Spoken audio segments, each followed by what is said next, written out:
ស្របពេលដែលមានការរាយការណ៍ថាផ្ទៃក្នុងរបស់អ៊ីរ៉ង់កំពុងតែរង្គោះរង្គើរវាងប្រធានាធិបតីអ៊ីរ៉ង់និងមេដឹកនាំកំពូលអ៊ីរ៉ង់លោកមូស្តាបា អាលី ខាមេនីនៅពេលនេះការិយាល័យរបស់មេដឹកនាំកំពូលអ៊ីរ៉ង់បានប្រកាសតែងតាំងសមាជិកថ្មីជាច្រើនរូបឲ្យចូលកាន់តំណែងសំខាន់ៗក្នុងជួរកងទ័ពរបស់អ៊ីរ៉ង់ការនេះអ្នកវិភាគយល់ថាករណីនេះបង្ហាញឲ្យឃើញថាអ៊ីរ៉ង់កំពុងរៀបចំយុទ្ធសាស្ត្រថ្មីដើម្បីវាយបកទៅលើសហរដ្ឋអាមេរិកឡើងវិញសារព័ត៌មានអាយ៉ាសារ៉ាបានរៀបរាប់ថាលោកម៉ូសេនរីសាយដែលធ្លាប់ជាមេបញ្ជាការកំពូលនៃកងឆ្មាំបដិវត្តអ៊ីស្លាម IRGC ក្នុងរយៈពេល16ឆ្នាំរួមទាំងក្នុងកំឡុងពេលនៃសង្គ្រាមជាមួយនឹងអ៊ីរ៉ាក់ក្នុងទសវត្សរ៍ឆ្នាំ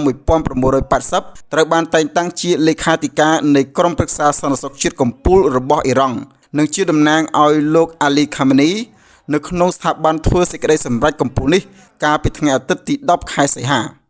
តំណាងយោធាថ្មីចំនួន6រូបនឹងត្រូវបានទទួលតំណែងកំពូលផងដែរកាលពីថ្ងៃច័ន្ទគឺលោកអាលី អាប់ឌុលឡាហ៊ីប្រមុខមេបញ្ជាការដ្ឋានសង្គ្រាមរបស់អ៊ីរ៉ង់ត្រូវបានតែងតាំងជាប្រធានសេនាធិការចម្រុះថ្មីនៃកងកម្លាំងប្រដាប់អាវុធរបស់អ៊ីរ៉ង់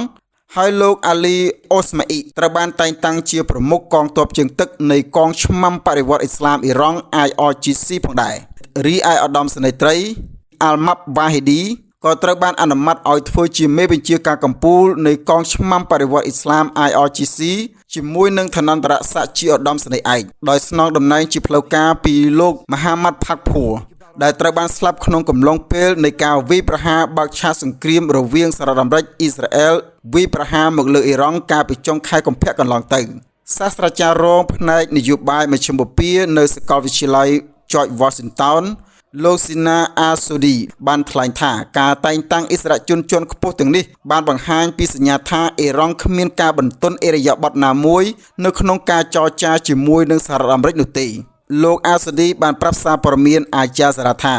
លោកខាមេនីនិងថ្នាក់ដឹកនាំកងកម្លាំងបដិវត្តអ៊ីស្លាម IRGC ទាំងអស់សុទ្ធតែមានទស្សនៈដូចគ្នាថាការបន្តតស៊ូប្រឆាំងនឹងសហរដ្ឋអាមេរិកគឺជារឿងចាំបាច់ខាងយុទ្ធសាស្ត្ររបស់អ៊ីរ៉ង់លោកបានបន្តថា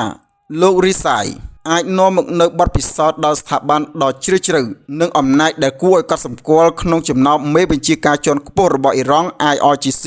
និងកងកម្លាំងថ្នាក់ក្រោមរបស់អ៊ីរ៉ង់លោកបន្ថែមថាដូច្នេះការតែងតាំងមេបញ្ជាការថ្មីបែបនេះហាក់ដូចជាមានបំណងចង់ពង្រីកសាមគ្គីផ្ទៃក្នុងជាតិពង្រឹងការគ្រប់គ្រងរបស់ថ្នាក់ដឹកនាំមកលើអង្គភាពនិងទាញយកបទពិសោធន៍ពីបុគ្គលម្នាក់ដែលជួយជ្រោមជ្រែងកងឆ្មាំបដិវត្តអ៊ីស្លាម IRGC ឲ្យក្លាយជាស្ថាប័នយោធានិងស្ថាប័ននយោបាយកាន់តែខ្លាំងក្លាឡើងវិញគួរឲ្យដឹងថាលោករីសាយបានវិលត្រឡប់មកគ្រងឯកសណ្ឋានយោធាវិញក្នុងកំឡុងពេលចំនួនដែលកំពុងបន្តនេះដោយបានក្លាយជាទីប្រឹក្សាយោធារបស់មេដឹកនាំកំពូលត្រឹមតែរយៈពេលមួយសប្តាហ៍ប៉ុណ្ណោះបន្ទាប់ពីលោកមូស្តាបា អាលី ខាមេនី